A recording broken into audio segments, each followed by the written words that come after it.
Shapiro, Secretary of State Signal Paralysis Designated Chair. Bob Welch, Dr. Howard Zucker's designee, Boucher Health. And Chris Wiles from Attorney General Eric Schneiderman's office. Lewis. Louis Polishuk, Director of the Division of Cemeteries. I'm Mike Seelman, Senior Investigator for the Division of Cemeteries. Glenn Breen, Investigator, Division of Cemeteries. Suzanne Dressel, Clerk, Division of Cemeteries. Joe Ambrose, Associate Accountant, Division of Cemeteries. Tony Melillo, Counsel to the Cemetery Board. Okay, let's rock and roll. You folks had an opportunity to look at the minutes. Yes. Any comments, discussion? I have nothing. I'll move to approve the minutes. Second. All in favor say aye. Aye. Aye. Great. Legislation, regulation. Mr. Melillo, you Yes. actually have something for us in a number of months, so why don't you? Nothing happening with the legislature. They're trying for the session. We have made progress on our proposed rule, the financial regs, financial reporting regs, and we've actually added a provision. Division staff pointed out that there's a fidelity bonding requirement that few, if any, cemeteries are complying with. It's In our existing regs. in our existing regs, section 200.5. And they had discussions with insurance carriers, representatives who say that, the language is antiquated. It's not the kind of policies they issue anymore. They're doing criminal coverage policies. Yep. So we've decided we need to revise that as well, and we added that into it. So what I've circulated to the board is the latest draft. Some other changes, small changes were made. We had met with interested parties. One of the things, I don't know if you have your draft handy, but on financial reporting, section 200.3, actually a bunch of sections. I think we had 75 days. They had to file their annual report within 75 days of the close of the cemetery's fiscal year.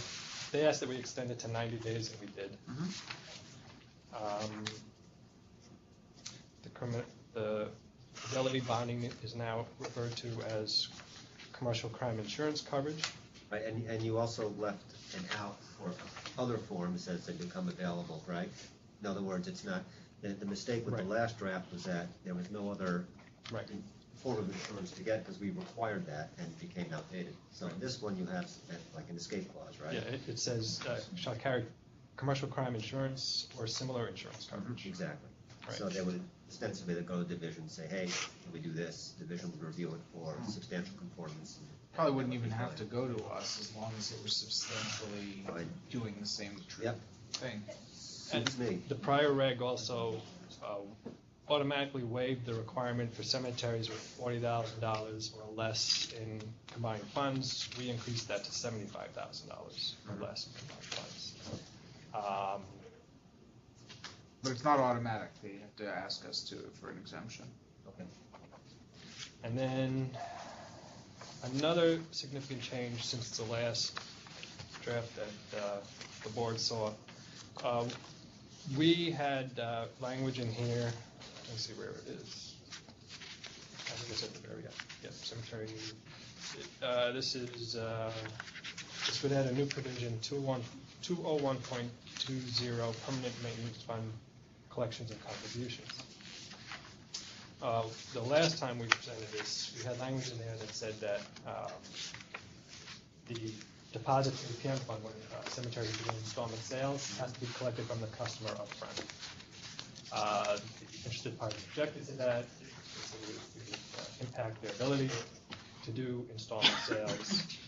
So what we've actually done now is mandated that the cemetery deposit the fund into the PM fund, but we are not mandated that they get it from the customer up front. Okay. So the cemetery can put the money up front itself and collect it from the customer as it's collecting the other installments. And there's a little bit of time provided between the initial installment sale and depositing the money. And that was acceptable to? We don't know yet. Okay. I am sure we'll be hearing from these guys. So that was my next direction. Now that we've presented this to the board, do we plan to meet again with you? So, I know, I think we just got this yesterday, right? So, obviously, we're not taking any action today. What I'd ask is that if you have any comments, if you have any changes, why don't you just circulate them in the board zoning, I should say.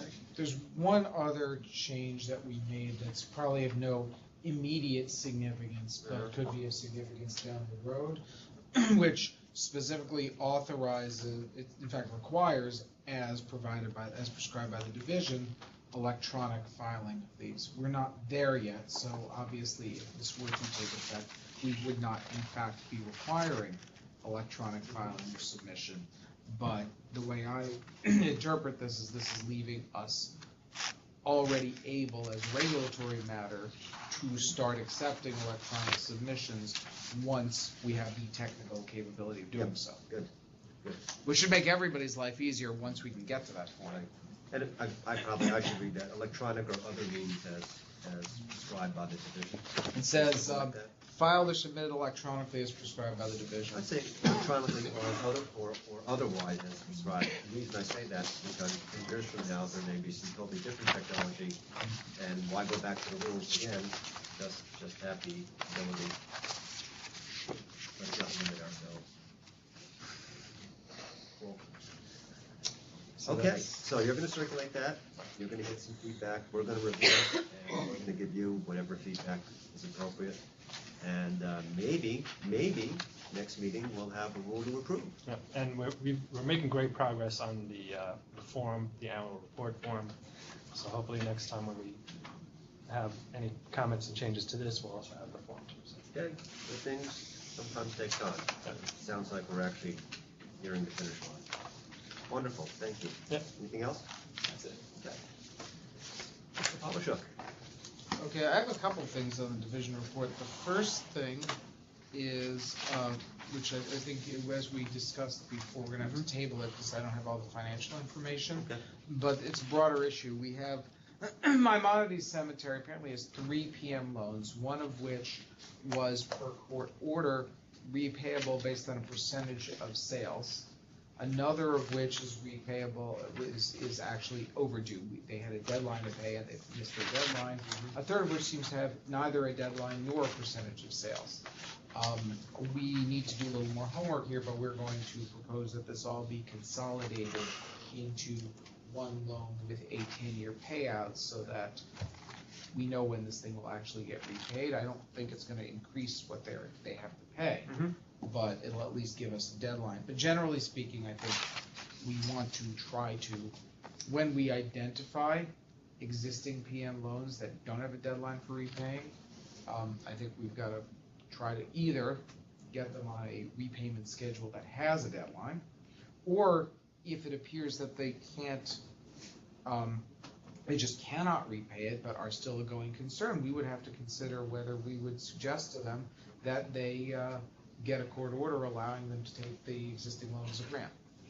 Yeah, Or accept the reality that this loan is not gonna get repaid, but that the cemetery, with that behind it, is still able to function.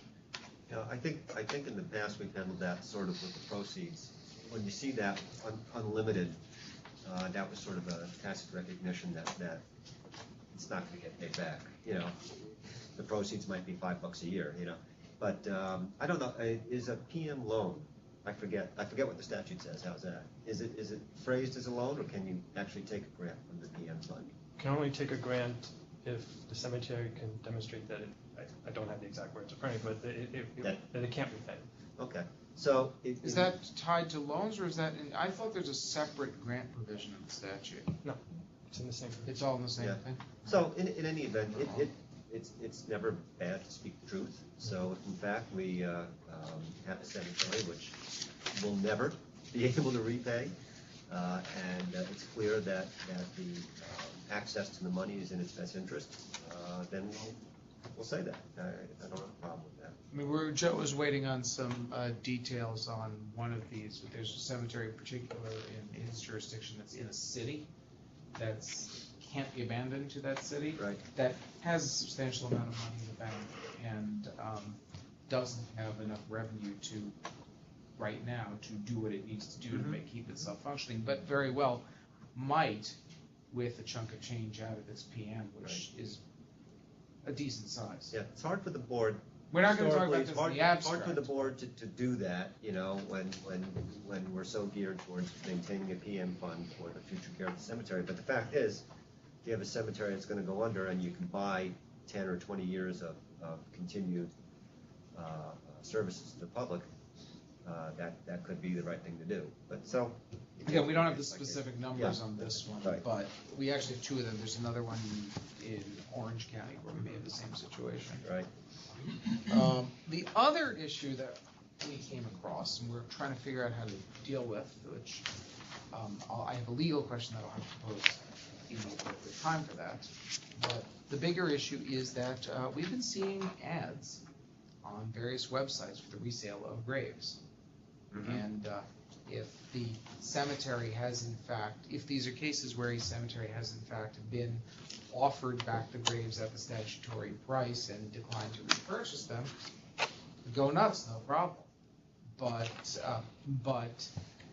that's not at all clear what's happening. We're trying to figure out just what these listings we're working with the cemeteries to figure out just what these listings represent and whether they're concerned about them. Because if they're concerned about them, then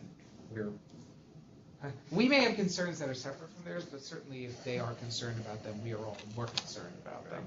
It's just, again, something we're looking at. This came up completely backhandedly out of a guy who wanted to donate graves to a cemetery and found a website that purports to offer grave appraisals, which candidly I'm guessing is a scam, although in other states where such a thing might actually make more sense than it does here. Right.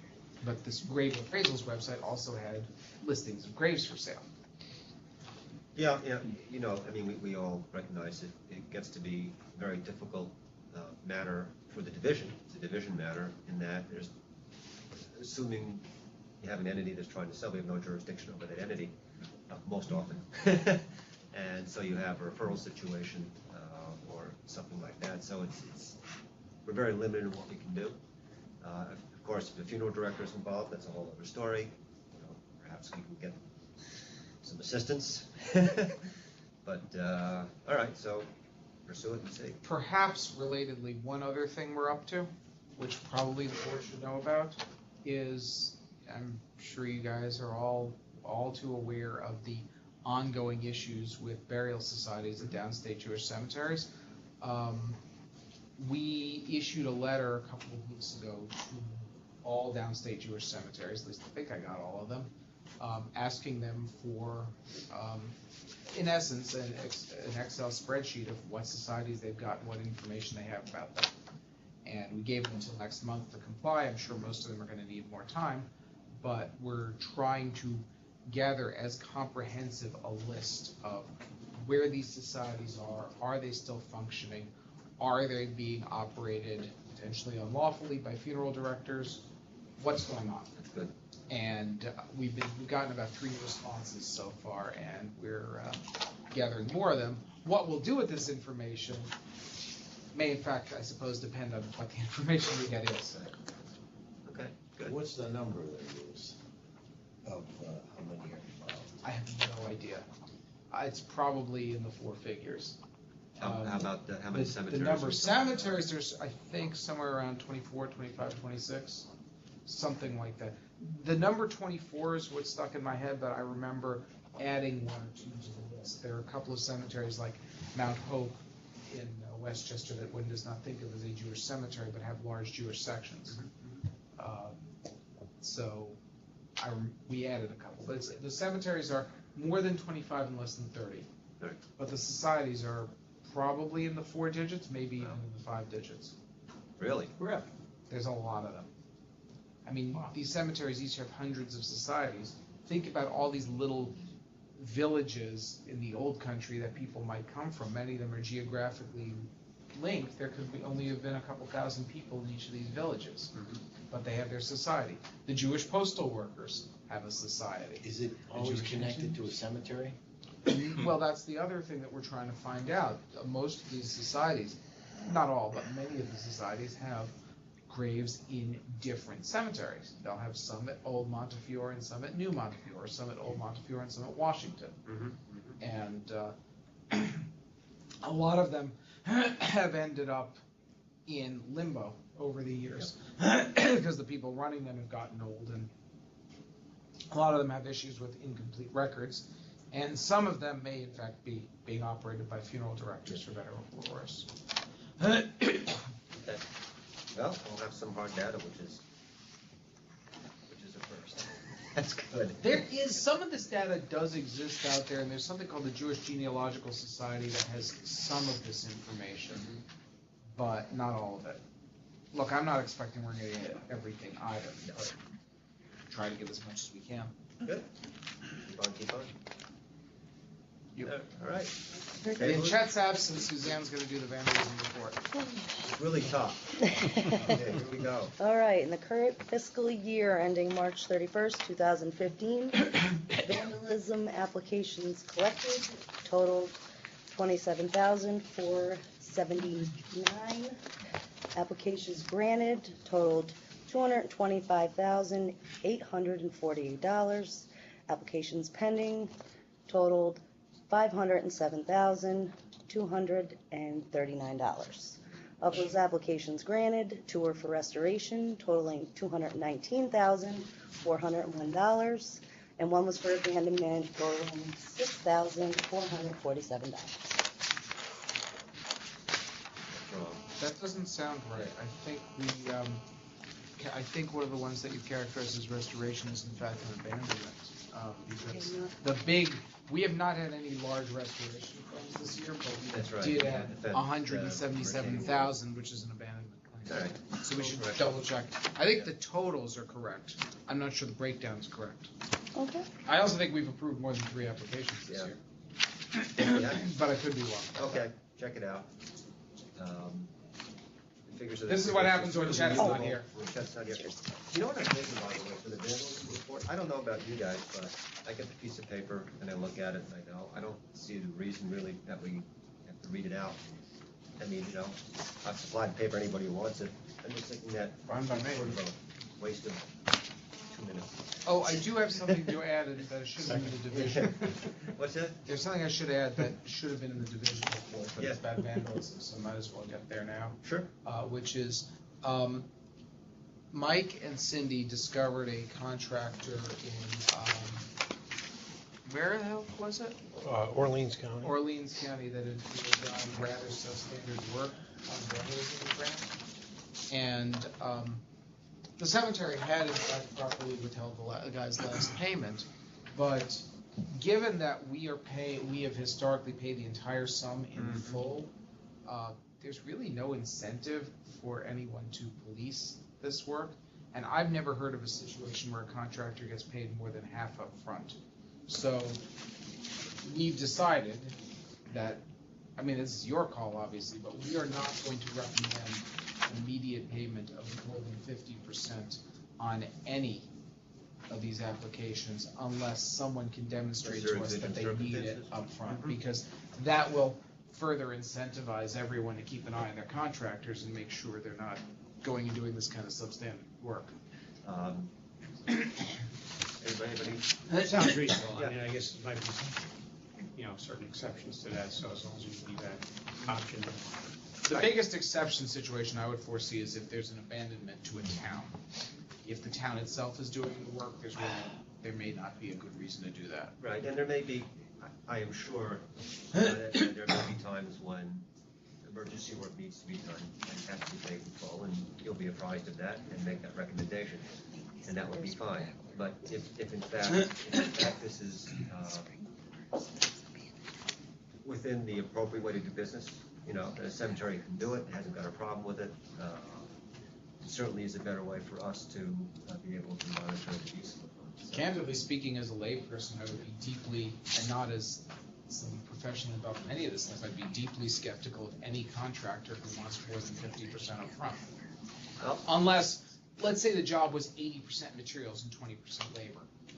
Okay, then I might get it, but Well, you'll find out, because you'll be asking this, and if you get pushback, you're gonna be educated. And if you don't get pushback, then you know that it's a fine and a workable But policy. frankly, I'd rather get pushback than have money go out the door and then find Yeah, that no, substandard work was done. it sounds fine and better to me. And we do have a clawback provision in our grant application Yep. package, but we never want to do that. No, agreed. Okay. See how it goes.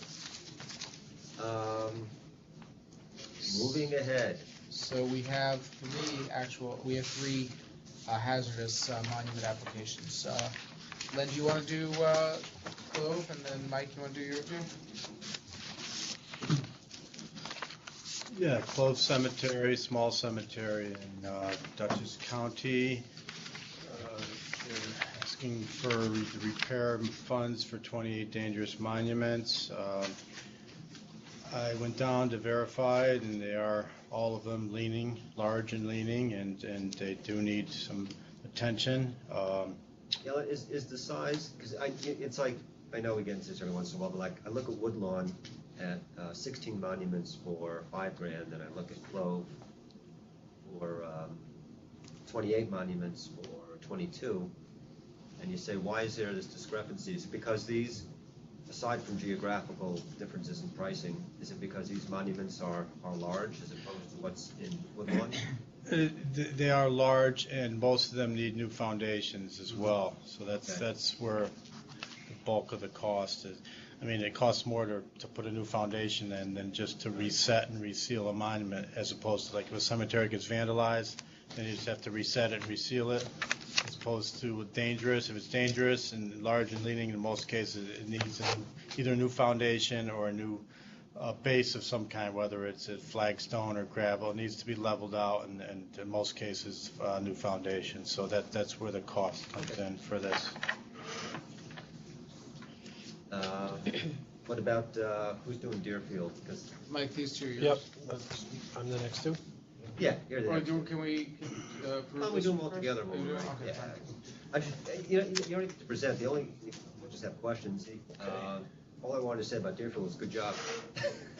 I know she went back to them, said, hey, this doesn't seem right, and. For the same reason you just mentioned. Yeah. And the difference is being, I think the original two contractors were used to doing it with equipment. And because they had to do it by hand, it would be more costly. Yep. They were able to get the third, and you notice that he's gonna cap the foundation, so he determines that there's a substantial foundation, it's not tipping all that much. And what really needs to be done is jack up the monument, pull out the loose debris on top of the foundation, put some pins into that foundation, and then pour a concrete cap. So it's a quarter of the price. Yeah. And he seems satisfied with it. The cemetery seems satisfied with it. I am. Yeah. And the only other thing would have been to remove about 15 monuments that, so. Yep, good. We ought to be encouraging that if that method works elsewhere, it's something that you and Len and Cindy ought to be keeping an eye out. And we have that on the spreadsheet, so there's foundation repair and there's capping. And the difficult thing that we find is keeping the apples and apples. You know, somebody bids it as capping it, somebody bids it as a new foundation, and you wonder why there's a difference in price. Right. And so we have that on the spreadsheet, and we encourage them. Now, sometimes you have a difference of opinion where the monument dealer says, oh, no, capping won't work, and the other monument dealer says, yes, it will work. And we more or less take, their word for it and explain it to the cemetery that it's their responsibility to make sure that it's repaired properly. And so. Okay, great. Any questions? All right. Motion? On the three? On all three. All in favor, say aye. Aye. Okay. Delavan, columbarium. I apologize in advance, I have not looked at this. Oh, do you want to table it first? No, I mean, if you guys are okay with it, think it's ready. do you think it's still not ready? There's no compliance yet with the reg 201.11. Which part of it did they not post? Because I think they did post. Is that not in there? But is that reported in there? Do we have the name of the architect? Do we have sketches? I don't see anything. They had, I know, last time there was a question about this, and I did receive the posting, which was a rendering. Unfortunately, it's not included in the packet. I think it's because it was tabled last time. Let's just table it for the next All right, month. you wanna table it? I apologize in Yeah, advance, I there's did no- not have a okay. chance to look at Because this. there are some issues that we, some serious ones that we have to discuss on it. I do, well, no. Well, if you have a question, tell Nah, there's no point, because if we're waiting, then we can. No, but if you have a question that we can resolve between now and the next month by asking more questions, that's helpful. I just don't understand what net cost means. Where? Yeah, we talked about net cost and as opposed to net proceeds, or, I just don't know what that term is. What's a net cost? I don't know, it's in Rose's report. Huh? It's in Rosemary's report, I don't know. Okay, so. We'll find out. Address it in the next. Okay, right. you can ask her. Have I? Yeah, I just don't, what's a net cost? I mean, that means after something. Okay. That was fast. Palisades. This is up for discussion, right? This is a consent to incorporation. Yep, and we have a proposed certificate of incorporation that satisfies division corporations. They've made the corrections I've asked They're for. hard to satisfy. They are, they're tough. So I actually have the certificate with the proposed board approval of this. All right, and you want to refresh our recollection as to what this consent is for? What are we doing? The board was, well, what's happening is this is a cemetery that's been operating sort of in a gray area on private land. Yes. And there's a group of local preservationists who want to take it public and formalize its status and think they can make a go of it. We presented a package at the July meeting, June or July, I forget, where we, I think, demonstrated all but two things to the satisfaction of the board. The two things that we hadn't satisfied them on were the form of the certificate of incorporation Right.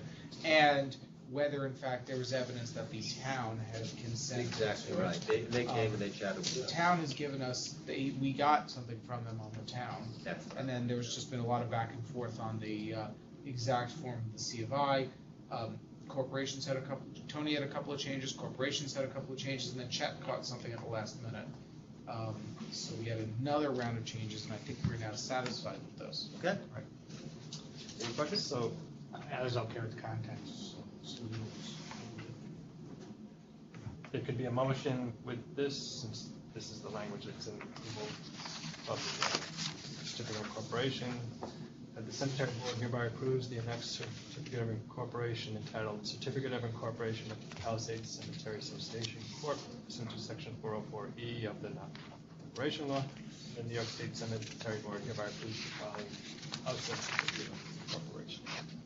There's a missing close quotation marks on the document. I don't know where it closes. Okay, I don't know if it matters. we can write it. Let's just close it. Let's get it signed and get it out of here. Yeah. Fix it up. All right. And we have to date it once it's. Any discussion on this? No, I was Motion. Okay. Second. All in favor, say aye. Very good. So we have to get to add 1 to our number of regulated entities. Yeah, this actually is gonna be pretty cool once they get it cleaned up. Yeah. No, it's good. Where is this? It's right off of Route 9W, just north of the Jersey line. There's a historic church on one side of 9W. On the other side of 9W, there's like this little cemetery back of somebody's house. I believe the two were originally, if you go back a million years, connected. I think there's graves that go back to the Revolutionary War in there. Certainly to the beginning of the 19th century. This is sort of during the break. Let's just do up another one. I have another. No, I mean with the No, with the quotation quotation. marks, Oh, that looks okay. pretty. And in the old days, people didn't. I know, but let's just make it look nice. The other one, your Sorry. state seal got smudgy on yours. This one is usually better. Oh, look at Having that. printer problems. This one's okay. That one's. All right, so, that's the one That's that what I you thought you were picked gonna up, say, right? was the state sale. All right, in the break, let's just do another one. Okay. Okay. Mount Abna? This was Chet's thing, Mike, do you know about this? Well, Yeah, a I have- person willed real property to a cemetery, and I actually talked to Chris Costco about it, and his thought was that the property should have been sold before it went to the cemetery, based on the terms That's of, certainly what it looks like. and so, And somebody screwed up. right. So the cemetery's got a bunch of money invested in legal fees and taxes, et cetera, and they'd like to get out from under it. They have a purchase offer for $15,000 to sell it, and they're just about gonna break even at that, I think. And they're requesting that it not require court approval for additional legal fees. And I think, Tony, you've had some discussion with the attorney. Oh, good. Yeah, 'Cause I don't know basically, yet. their proposition is that even though it's real property owned by the cemetery, it isn't, the statutory language.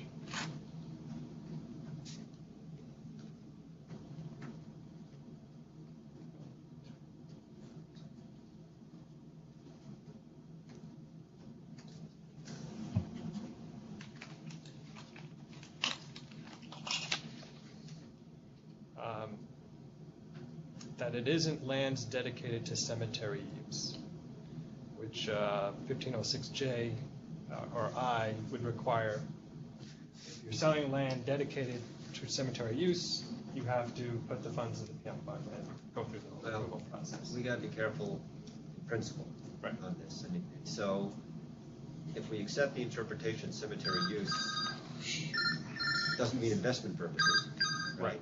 I mean, any property that we have typically, like, so if we have an investment property, right?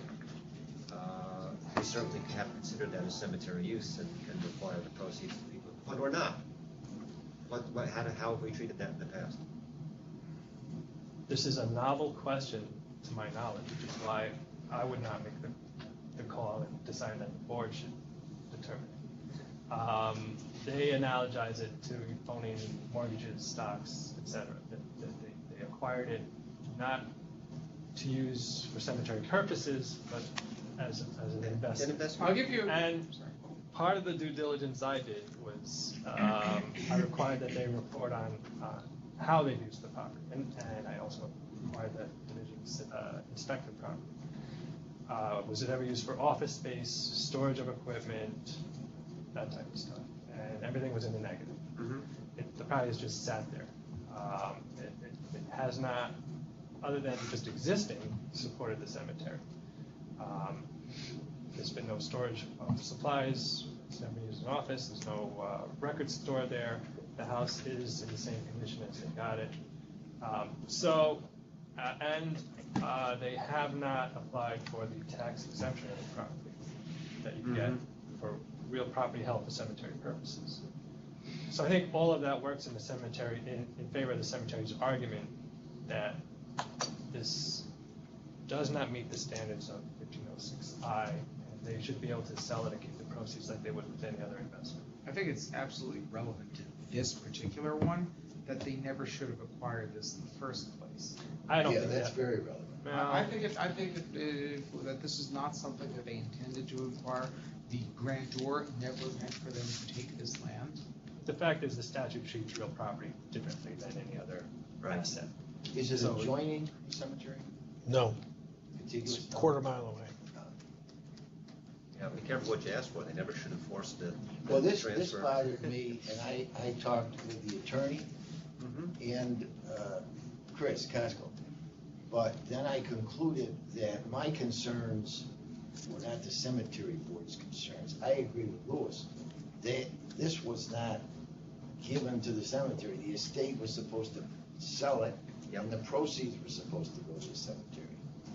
And I think that this board, and I said this to the attorney yesterday, I said, I don't think they have complied with their fiduciary duties because they incurred all these expenses which really should have been estate expenses. Exactly right. And I haven't talked with the estate attorney, which I'm gonna do, but to get to the bottom line, I think it's an Attorney General problem. I don't think it's a cemetery board problem. And I agree with Tony that all of the factors really lead to the conclusion that we should probably just approve the sale. There's too much mess in there. Okay. Limited to these facts, which are We're obviously for it. Right. unique and will never be repeated, I think, although I should never say never, without setting a precedent with respect to whether real property held for investment purposes generally is within the 1506I requirement or not. Right, I'm comfortable with this, because this is really a squirrely one. But it did lead me somewhere else, and that is, shouldn't we, and this is following up on what Louis is trying to do, shouldn't we be doing outreach to educate these trustees of these cemeteries? On the Attorney General's website, very simply, there are two publications there that every trustee in a cemetery should read. The one about board responsibilities, and the one about internal controls. And it seems to me that just a simple requirement to read those, or that we as a cemetery board could impose some minimal education on these little cemeteries that don't know what they're doing. Imposing, I don't know, but I would love to be able to provide greater access to that stuff. I mean, I don't even know, do we link on our website to that? We should. That should happen tomorrow. Yeah. And then Louis, what suggestions have you? That'll happen, we can link that. It'll happen. Maybe not tomorrow, but it'll happen. I mean, how do we, I mean. What I'd like to do is bring Chris along, assuming it'll be Chris, given where our next education, Chris or somebody else from charities along, to anytime we do these education programs, and give them a little bit on basic fiduciary duties 101. And educate, and every time we go to a cemetery for an audit, right, or whatever, why can't we incorporate a little spiel of the cemetery, bring along. Or just drop a copies couple of of The publications. auditors ought to meet with, talk to you about this. Because this isn't like a Jim Sheehan Charities Bureau in the city thing. This is like No. ordinary guy in line AAG in the field kind of thing. Right. Someone who's going to approach this on a kind of basics level, not a major enforcement action. Right. So can I set something up for maybe next time you can stick around for Yeah. a meet with our accountants? Sure.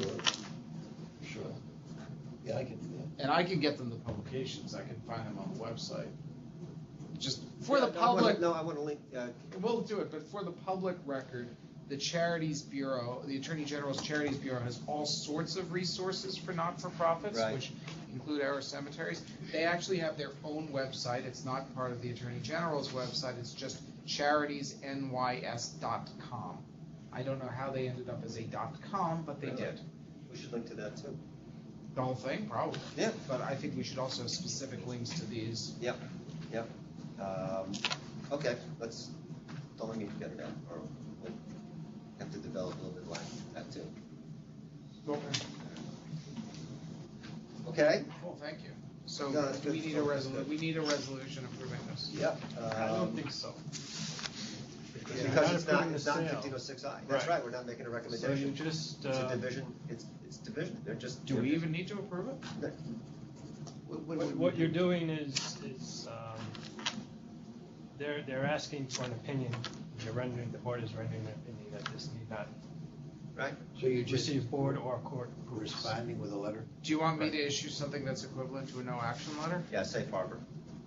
Saying that the board has considered this and the board has concluded, the division concludes that this does not require our approval. We can't speak for the court, but we don't think it requires court approval either. No, I think we can, it's our interpretation of 1506I. Right. And I guess the only question I have for you, Chris, is this is a major enough sale that they have to come to you for approval? Well, I got the Anyway, initial. I got the 511. No, but I got the initial call anyways, but if you could put a little line in the letter that the Attorney General is gonna follow up with some of the questions or issues that were raised, because I'm gonna do that. So I'll speak solely to our jurisdiction, and then I'll refer them to you for any additional issues. Yeah. Okay. Okay, very good. Cemetery of the Highlands. Hello. You actually wanna explain this? What you're up to? I'm not too. Yeah, what you guys wanna do? Back in 2004. For the record, Joanne Sullivan from the Cemetery of the Highlands. Yes, I'm sorry. Back in 2004, the board approved the installation of the cell tower with the proceeds being used for capital improvements. They also approved that a short time later, the use of the ground leases as collateral to secure a 10-year note from the local bank to complete the construction of an office building, to start an expansion, so on and so forth. Over the years, we accumulated 5 co-locators on the tower. We were bringing in approximately $9,000 a month. Out of that, $3,755 was used to pay that 10-year note, approximately 41% of the $9,000. We were approached about 2 years ago by numerous companies looking to buy out our ground leases. It was a very good deal for the cemetery, as you know. We prepared this back in May, or at the end of April. The cemetery made $1.4 million on this deal. What we're looking to do is to complete the original expansion that was approved back in 2004. I submitted 3 different proposals. We're not looking to complete the whole expansion. The cost was a lot more than we anticipated, roughly $450,000 to $500,000, which would give us about 1,100 graves. We're not looking to do that. We'd like to complete half of it. In conjunction with this project going on, we've been approached by numerous Asian associations looking to purchase a complete section in the Cemetery of the Highlands, about 1,000 graves, to the tune of about $2.5 million. This is kind of a dream for us. You know, we do anywhere between 40 and 60 burials a year. So for Cemetery of the Highlands to be coming into this situation is pretty incredible. The $250,000 would like to use at this point to complete half the expansion. We don't want it to be a loan. We would struggle paying that back. My feeling is it's less than 18% of the total proceeds of the sale. So we'd like to just be able to complete it. It'll give us, extend the lifespan to probably 15 to 20 years and be done. So you want $250,000 from the capital fund? Correct. And how much is left in that after? Well, right now, our PM account is about 1.9 million. No, I mean in the capital improvement fund, the 1.4 mil, right, that you got?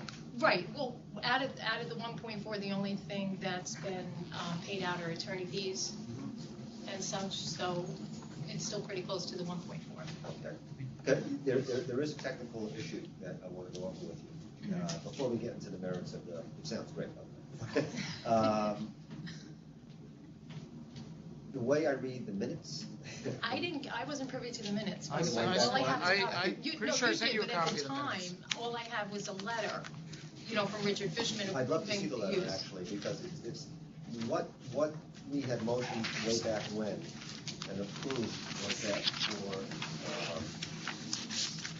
after 2 years, all right, all the lease income would be deposited into the permanent maintenance fund. And I think what's happened is that it's been deposited into, you continue to deposit the capital improvement fund. We've been approving the use of it, Right. But technically that money was supposed to be going to the permanent maintenance fund after the first 2 years. So, do you have that? This is completely missing the memo that Alicia Len and I did on this transaction. We wrote this up, including an extra 20 minutes. So these are the January 2000, December 2000 minutes. There's a subsequent one in January of 2001, which states that it states what you just said, and then it goes on to say, this is all okay because the money's been posited into a capital account. Should I have all those? Here it is. This is the, okay, I don't know, this should have been part of the board package, I apologize. So I have a memo here. In fact, I'd like to make copies of this before we go out of session, so you guys have it. The language in the January 2001 minutes was as follows. Discussion regarding disposition of funds from lease of property for Sprint cell phone tower. No objections to cemetery's proposal to use all lease proceeds for capital projects for the first 2 years. Then all proceeds will go to the permanent maintenance fund unless the cemetery demonstrates the need for further capital projects. So number one, that, again, our reading of this is solely, this is not the legal reading of this is not the board's reading of this.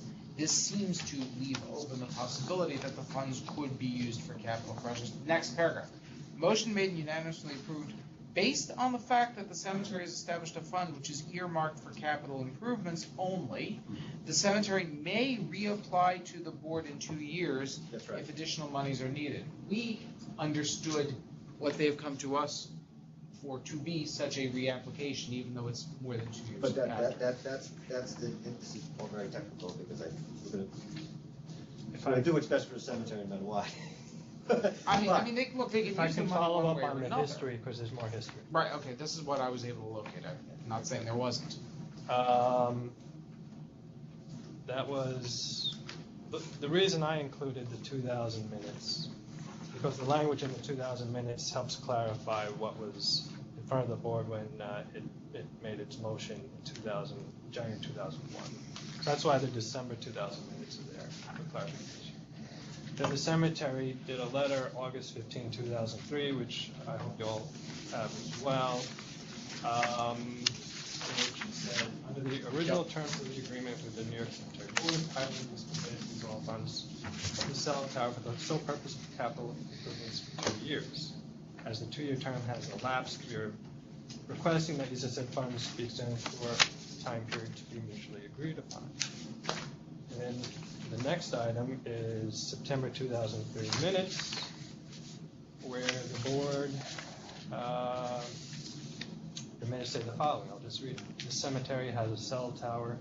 They're requesting permission to enter a lease with additional cell company to add on to the tower. Additionally, the cemetery has requested an extension of time to use the monies received for capital improvements. Mr. Ball, who occupied my position at the time, Joe Ball, pointed out a couple of paragraphs, and then at least it needs to be revised. And then next paragraph, motion made and unanimously passed to modify the original order approving the erection of a Sprint cell tower to approve an additional attachment to the tower by AT&T and to extend use of monies derived from the lease for capital improvements an additional 2 years. So based on my reading of the record here, this was 2003. 2005 was the end of when those monies could be used for capital improvements. Everything else had to be in the PM fund after 2005. However, Yes.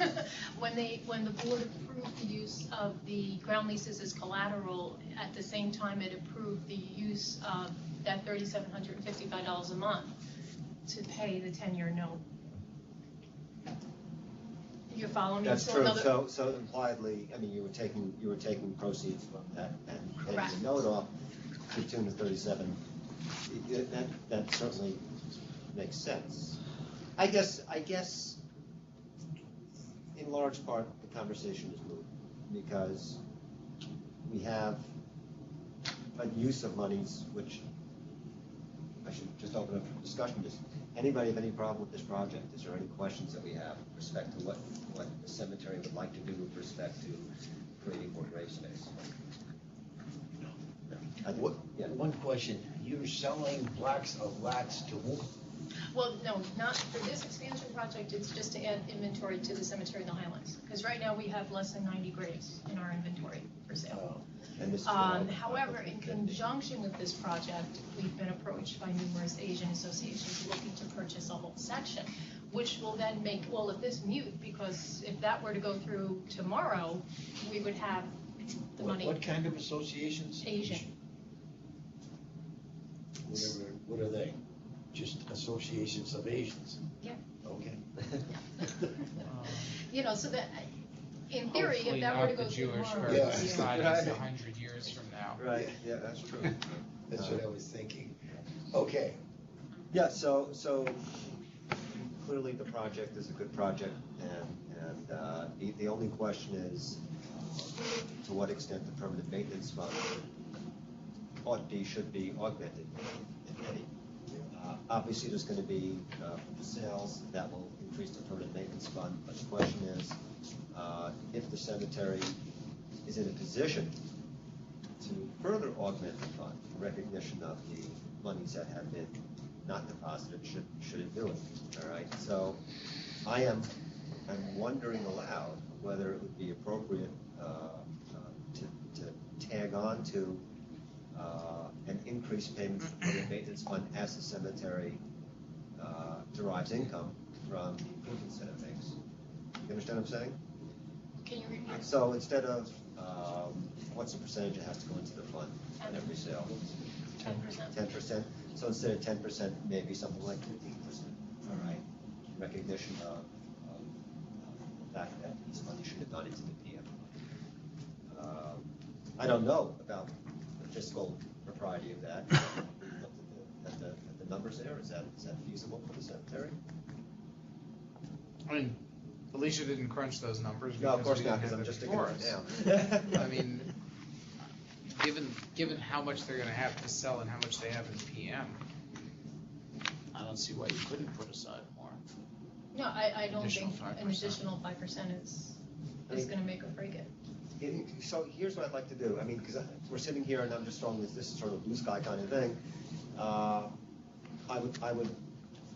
would like the PM fund to grow as much as possible. Absolutely. And so would you, all right? I don't want to impose something that's silly, all right? And right now, we haven't got fiscal facts in order to make that kind of determination.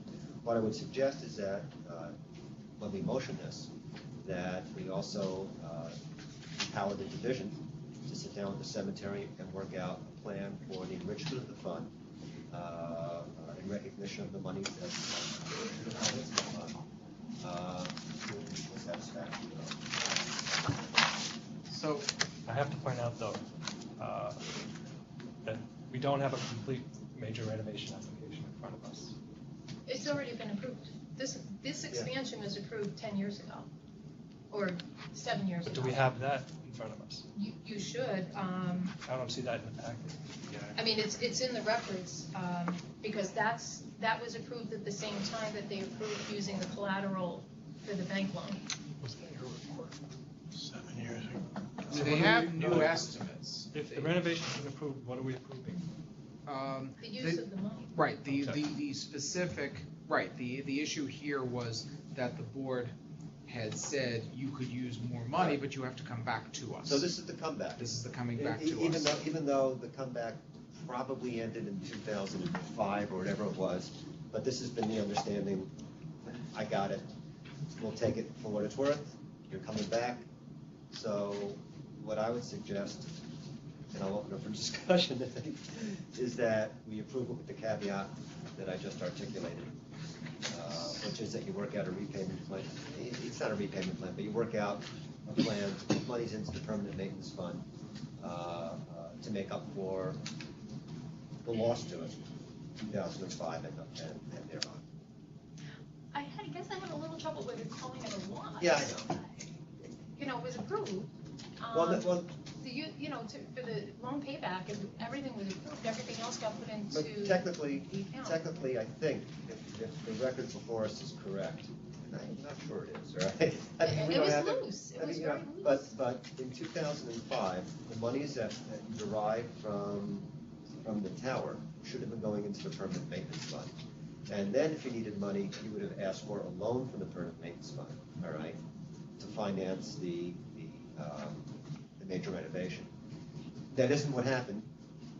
You've been proceeding under the assumption, and this is not, no blame game for this one, but you've been proceeding under the assumption that you could come back to the board, you could continue to accrete the monies into the capital improvement fund, you could come back to the board, all right, and just take it from the fund.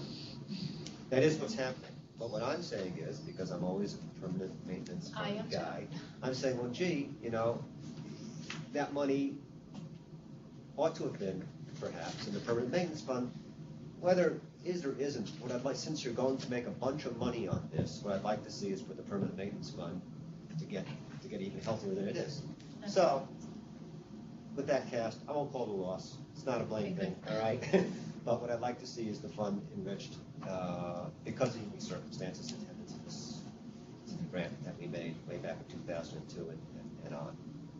Fair enough? Well, wouldn't it just be easy to go back and say this is what should have gone in there? Well, that's No, what we I'm- know what should have gone in there because Put it in they there? did segregate it, it's just not in an account labeled permanent maintenance. You haven't Correct. taken anything other than interest or dividends out, and I think on your balance sheet, this shows up as part of the PM. It does. It's just a separate PM account, What the do you- capital improvements account, which they have treated for all intents and purposes as PM. It's not like they've gone and invaded it. The only wrinkle here is that they had this maybe not quasi authorization to come back and use this instead of taking a loan. But the Going through wrinkle loan is, process. the wrinkle is that it doesn't have to be paid back, all right, in the capital account. Well, right, that's If it were in exactly the right. PM fund, it would have to be paid back. So what I'm saying is, Why not just put it over there? well, they're gonna use it. Yeah, they can, Well, then they do the loan. Oh, so what you're saying is to wait, Chris, if I'm understanding you right, what you're saying is fine, let's go ahead and do this, but put the rest of that money into regular PM and be done with it? Yeah. that would be, that would be, how much is left in the fund? A Significant. little under 1.4. Yes? Okay. Is that, Yeah, It I mean, should be in- honestly, what we did when the proceeds were put into the, quote, we call it the cell tower account, which is a money market, we took 1.115 and put it into a complete permanent maintenance account, left a little over 200,000 with the intentions of getting the board's approval to use it. So think- it's already segregated. I don't think the board has a full record for it. When the board approved taking a lump sum for the leases, I believe it directed that 1.4 million go into the PM fund, less certain costs. You mean more recently? Yes. yeah, I would have done that. I'm very clear on that, that's what Right. this board did. So that money is PM fund money, No. per this board's most recent order. So you have to effectuate.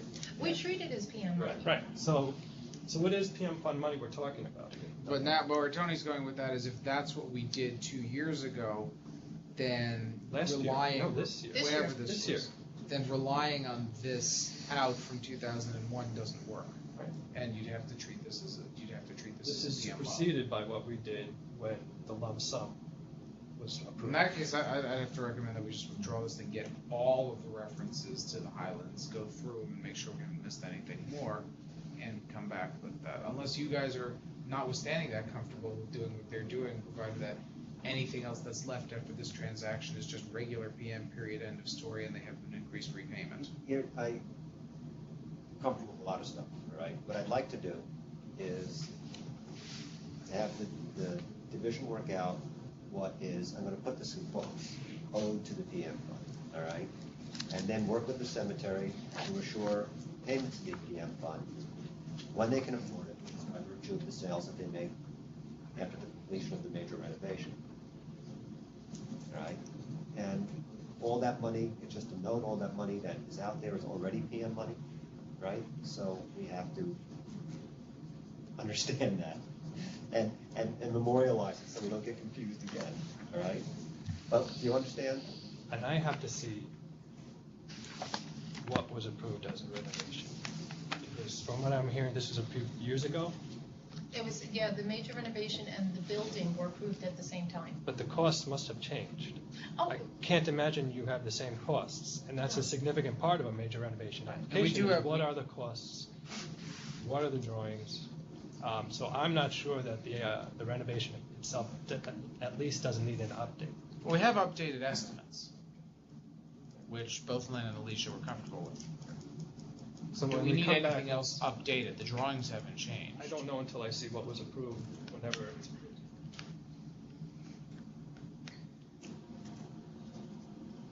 All right, so let's do it this way then.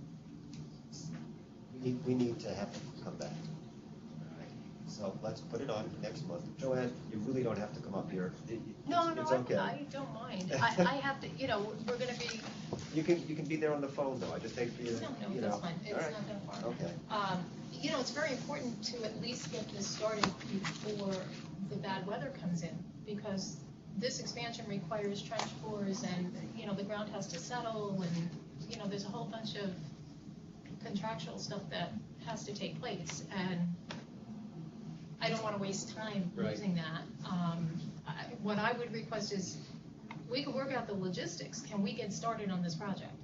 Well, what we have, what council is telling us, is that we haven't got a complete understanding and package, all right?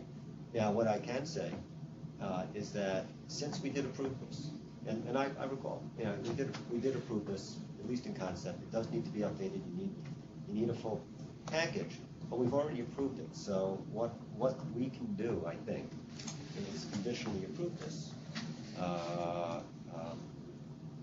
conditioned on the satisfaction of the division and council that the package has been properly updated and it's good to go. And that way we don't have to come back and simply have to deal with those folks.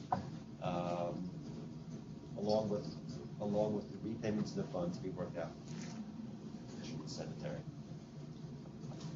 Does anybody have any issues with that? I know it's not- I'll make that motion. Okay. I'm not clear where it's left for us to do here. Okay. Because I've got, on the finance side, the way I'm understanding this is that the worst case scenario for the cemetery is that you guys are likely to sign off on a PM loan to do this, subject to. No. No? I'm leaving it to the division's discretion to work out what payments need to be made to the permanent maintenance fund, all right, to make it whole, because from 2005 on, money should have gone into it. So this is akin to a loan, all right, and the fund should be made whole to the extent the cemetery can do that. And the cemetery will be able to do that when it develops its land. So instead of 10% going in, it may be 15% going in, and then over the course of 10 years, guess what? The fund is much bigger than it would have been had you not negotiated that. You understand what I'm saying? That much I understand, but I'm not, are we talking about simply repaying it for the cost of what they're developing this, or are we talking about other monies as well? No, we're talking about repaying it to the tune of, as a goal, of the monies that should have been in there. So from 2005 on, let's say, well, you've got 1.4 mil, which is going in. We don't have to worry about that, but we do have to worry about the $250,000 that's being taken right now, right? To the best of my knowledge, the $250,000 that's being taken right now is the only money that should have been there. And it's been there, they're just now using it. Right, but it needs to be paid back. No, I got that, but Okay. the way you're phrasing this makes it sound like we have to go back to 2000 and figure out where all their PM went. No. All these other various orders. You're correct. It's just maybe figuring out a repayment. $250,000. So they got to take care of that. in other words, this is essentially going to be a PM loan, albeit one that's in substance, if not in form. Correct. And one that given that it's not really a loan, we're okay with them paying as a percentage of sales as opposed to a definite date by which it will be repaid. Sure. And that's what we're looking at from that perspective. And the percentage From the other will be perspective, from what the we're going to developer go back to, we're going to put together a major renovation package, notwithstanding the fact that we've already approved it, because obviously things have changed since 2005. We need to update exactly what they're doing. Some of the stuff, the drawings and stuff like that, if they're using the same drawings, will be the same. Absolutely. We have their estimates, so that's not new, but just put it together as a major renovation And it package. needs to be updated. Len, since you're going to be doing that, you know what needs to be done? Okay. And that's to yours and Tony's satisfaction, all right? And we're delegating that to you. We don't have to come back to you. No, absolutely not. Unless they're not satisfied. So we'll just have to crunch numbers and figure out, let's say, take an extra 5% and Yeah. look at projections of sales and such. I have confidence that the division can do this. But thank you, it was good clarification, all right? And so clarification, we have a motion on the table, seconded. All in favor, say aye. Aye. Okay. Uh, Where is that cemetery, what county? Orange County. Orange. It's right by Woodbury Commons. In there. Woodland, land sale. Yep. Yeah. Have you guys The read only it? issue, there The really appraisal. is the appraisal. I did a lot of explanatory work on that. I'm satisfied. Anybody? I do want to point out the appraisals are about a year old. We have, oh, no, there's two of them have a contingent. They should be in the package. The updates are dated July 14th for one, July 15th for the other. The appraisals are actually not in what's before you guys. Right. Not the 1.3 million one, they did not update that for obvious reasons, but Yeah. they updated the one for 550 and they updated the And one they're for still the 750. same? They're still the same. Okay. The appraiser, at least the appraiser signed off on still being the same. Yeah. I mean, this is, I didn't physically go there, Kerry and Vince did, but this is kind of an anomalous parcel. It's on a very busy street, and it's in this hillside district. And the buyer is going to have to maintain this perimeter wall and deal with taking down this house. You know, I read the wall stuff and I went, oh my God.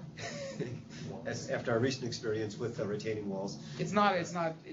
that big a retaining wall, but Okay. yes, it's a maintenance headache that they're not gonna have to deal with. Anyway, any discussion on the lawn? All right. This is gonna get interesting when they come back for the merger. Yeah.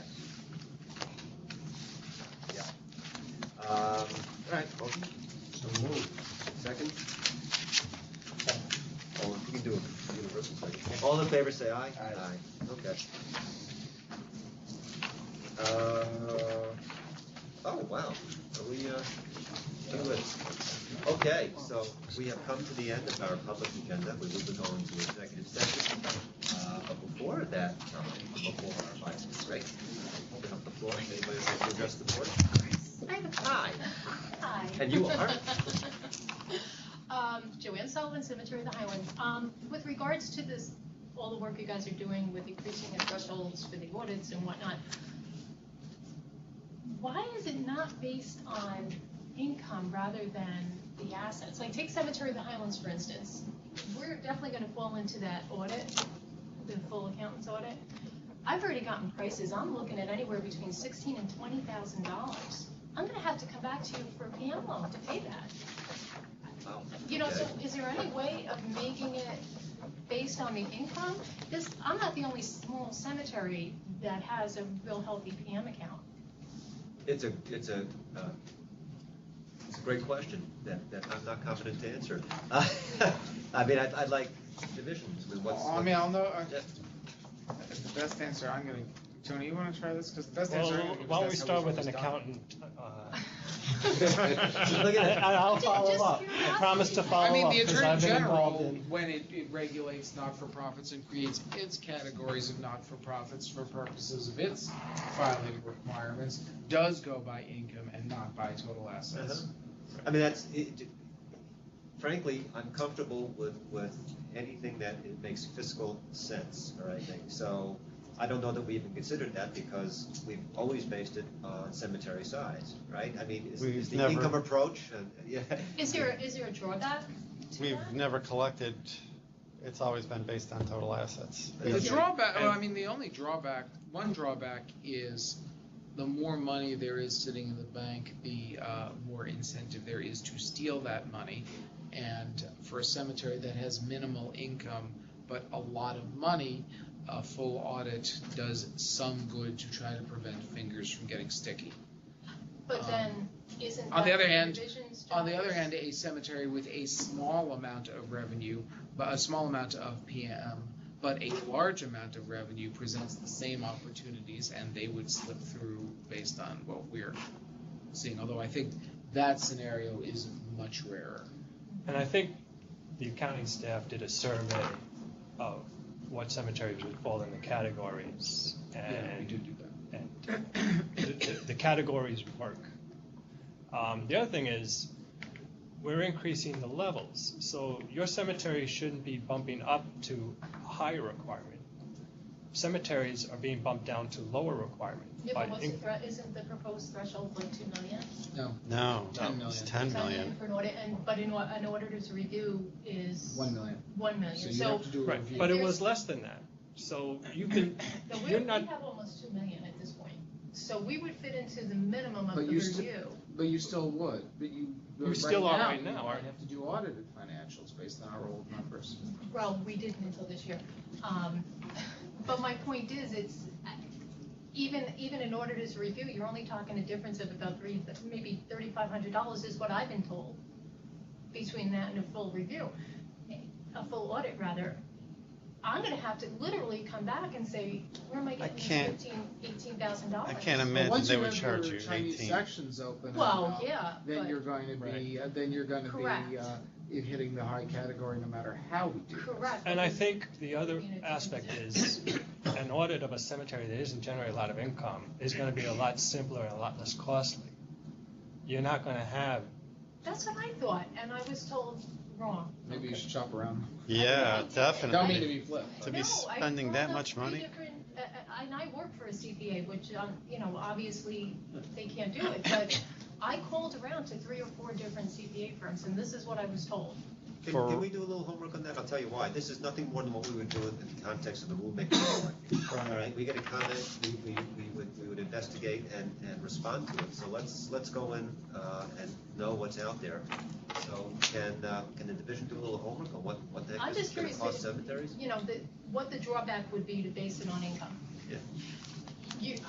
Like I said, I'm not the only small cemetery that's got a healthy PM account, but I'm certainly not the majority. So maybe you're talking less than 100 cemeteries in that position. There may be, we're not gonna resolve this now here. Right, no, it's There just may be, something- there may be a hybrid, maybe there's something we can work in. But what I would suggest is that we're gonna distribute the rule like today, right? To interested parties, including you, all right? So I want you, let's email Joanne. And if we have suggestions, put them in. Let's talk about it. I'd be curious to hear, Yeah. I mean, we've crunched these numbers ourselves, Chet tried to categorize these, but I'd be curious to hear from you guys at NYSAC what percentage of cemeteries you're aware of would fall into categories A, B, and C, and then if you did it by income, where they would We're end not up. privy to that, though. The association isn't privy to that information. Oh, You'd you have to mean get it the from size of us. the cemetery? Yeah. So we gotta do it. And we toyed with doing that with dues this year, Yeah. changing our due structure based on income, but that's kind of like, But it makes sense for your structure to follow our structure, because it makes sense to have categorizations be categorizations. But look, analytically, I don't think there's any inherent reason why you couldn't look to income. But I said, this is sort of maybe not, if the categorization by income, the problem that it's presented is that the thresholds have become too low, and that very small cemeteries are paying big for big stuff. I don't think there has been a problem with it other than that until now. So by just letting the brackets float up, I mean, if it ain't broke, don't fix it is not necessarily the best answer, but doing this, we've always done it this way, and other than the fact that you sound like my inflation has brother-in-law. eroded We've done it things. this way for 100 years. But other than the fact that inflation has eroded things, we haven't gotten friction from this. We haven't had cemeteries come to us and say, hey, we've had cemeteries come to us and say, hey, we're too small, this makes no sense. We haven't had cemeteries come to us and say, hey, we've got a lot of PN, but we're really small. Like, that hasn't been, But I wonder maybe if one or those two. cemeteries are flying under the radar, in all honesty, and not complying with. Yours might be in that category. But look, this is something for discussion, all right? And it's obviously it's a legitimate point, whether or not the division agrees that it's something that ought to be done is up for grabs, but I think it's something that we all have to talk about. When we distribute the rule, that's exactly what we'll do, right? Okay.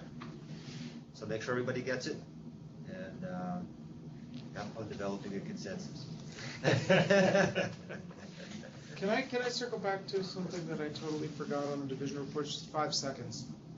5, Okay, 4, all right, here we go. 3. Solar farms. Oh, right. We've been approached by, the Department of State has been approached by 2 companies that want to install solar farms in cemeteries. Apparently, they need 6 to 7 acres. They don't necessarily have to be contiguous. If I recall correctly, they're looking at Orange, Rockland, Westchester, and Albany primarily, but I think they would have some interest pretty much in many areas of the state. Something I've been trying to talk up wherever, so I just wanted to make that part of the public record that people are interested in doing this. Analytically, I think the deal would go down very much like a cell tower It's very lease, similar. except the terms are shorter. Right. They usually want between 20 and 30 years. A Cemetery of the Highlands would graciously volunteer. Did you call those guys? I haven't yet. Call I'm busy them. with this stuff. The No, next I'm one. going to. Very good, that's going to be interesting. I mean, I would like to see that happen. Yeah, they're a Catholic cemetery has already signed. Tony is the one who flagged this. Right. Catholic cemetery has done this in Suffolk, and there's one in Newark that I think has already installed it, which we need to go out and see. Very, very similar to a cell towers, similar in terms of, the lot holders, need to be comfortable with the structures. The biggest difference is they need a lot more space, but there is this added element of a sort of greater public good, not just a profit motive. Same with the cell phone. Well, I guess that's true. People need to make calls. Okay, anybody else today? We could fry the birds with the solar panels and have a pet crematory. You can't fry the bird. Those parrots are a Oh, not big all thing. parrots, no. We should note that in the minutes, okay? Rich Moylan from Greenwood. At the last meeting, I talked about Prospect Cemetery, and on July 29th, we had an amazing event at the cemetery. Vince and Kerry from the division were there. We had tremendous press coverage, several television stations, several newspapers. It was just really a great event for preservation, for cemeteries, for history, for every reason imaginable. And things are coming out of that. They're trying to develop a volunteer program now. And in speaking to, Vince really knows a lot about this cemetery because the records from that cemetery were delivered to him many years ago. So he really knew a lot about it. And he was suggesting that the cemetery board might actually want to, since it's owned by the city now, in a sense, deregulate it because they don't really regulate it now. And I would hope you would not do that. That this may be a cemetery kind of like what Palisades did down the road. The city has the deed to this, but they don't want it. They're not caring for it. If a group can get together and get the city to deed it to them, there's probably some burial at least cremated body opportunities there. So it was just a really good event. I want to thank you all for supporting it, and it was terrific. Before we go down that route, we'd have to know just what they have to sell there, because Palisades has got an acre and a half in the little tiny cemetery that's unused and not so heavily forested. This is in the middle of the city and is mostly full, so. I don't know if it works, but it's certainly an interesting thought. It's worth pursuing. I don't think it'll ever become a major, Right. Very little, but at least it won't be an overgrown forest any longer. Right. And then the other issue, I know the board's not ready to deal with it yet, but I don't know if this issue has been discussed on the purchase of the Brooklyn Monument property. That deal involves a purchase and sale of a portion of the property. What happened was, Bacon Brooklyn, a big property owner on the block, was looking to expand, and we knew they wanted the property. And since they could pay more than an appraised value, we knew they could beat us on it. So we approached them and talked about doing a deal together, because they didn't really need it all, and we really didn't need it all. The deal could have been done two ways. They could have purchased it and sold a portion back to us, which would have had no implications for the permanent maintenance fund. We decided that we wanted to control the whole transaction, so we decided to purchase it. So we will defer to whatever the board decides, but we would at least put forth an argument that we shouldn't have to put the sale proceeds from that into the permanent maintenance fund. But again, we defer to your wisdom. We didn't get the second appraisal on this until last week, so we haven't written it up, leaving aside the legal issue of where the money goes. Yeah. I mean, I can't imagine we're not going to recommend approval of this transaction. Right. It's really important for these guys to do this regardless of where the money goes. Yep. Okay, well, we'll deal with it when the application's in front of us.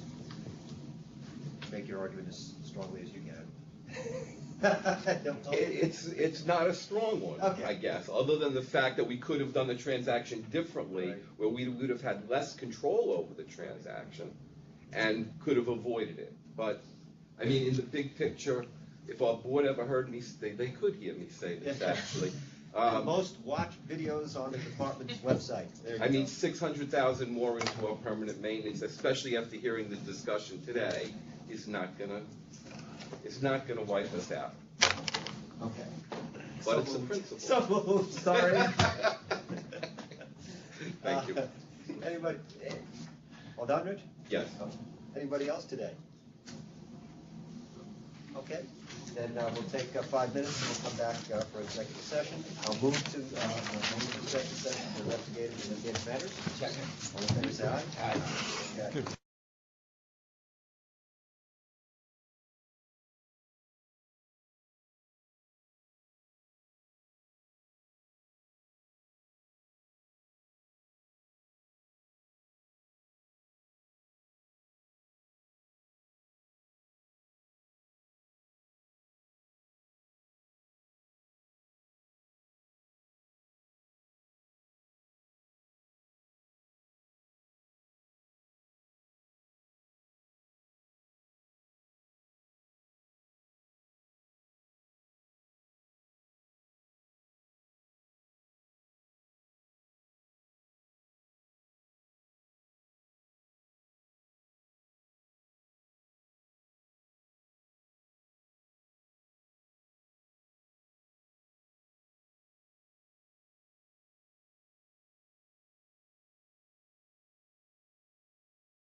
Okay. All right, so we have exited executive session. We're going to have the next meeting on September 18th at the usual time and place. Motion to adjourn. Second. I'll second. All in favor, say aye. Aye. Thanks, everybody. That'd be good.